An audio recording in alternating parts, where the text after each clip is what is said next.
It's movie review time. So the little indie film Joker happened that literally no one saw. I'm joking, this movie made $80 million domestic opening weekend. Now that's pretty nuts, and it broke all October records, and so far 2 weekends in, it's already beat Once Upon a Time in Hollywood worldwide. Wow. That being said, this deserves all its box office records. This is a very good movie, as I'm sure you've heard other people say. Yet there are some similarities to other films, like Taxi Driver and King of Comedy. So obviously, Todd Phillips was very inspired by Martin Scorsese's early work. But hey, that's not a bad thing, because Martin Scorsese made some pretty good movies. And now, if this film were not as well shot as it is, and we're not ignoring all technical things, Joaquin Phoenix could carry this movie alone, and it would still be great. I mean, his performance is just flat out amazing.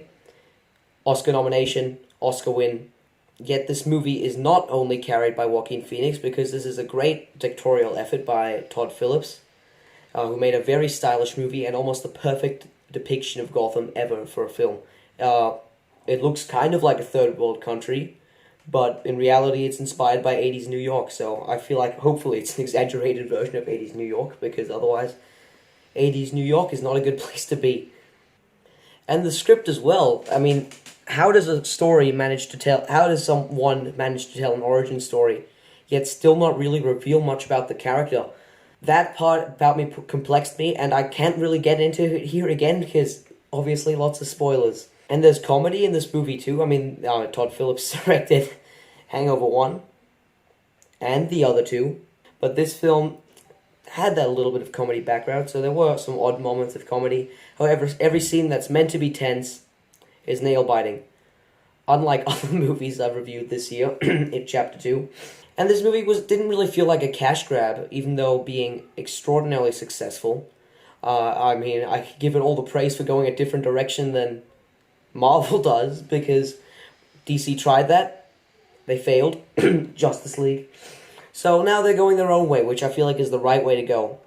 Get inspired by the Dark Knight trilogy, and not by Captain Marvel.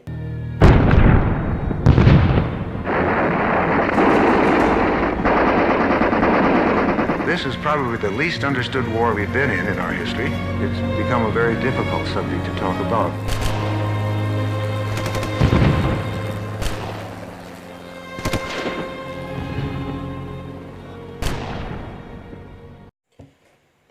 Still hate it. This film has an overall greater message, and I feel like people that are warning people under 18 or with mental health issues not to see this movie are obviously wrong. Everyone should see this movie, and it's very good. And that was my 2 cents on Joker.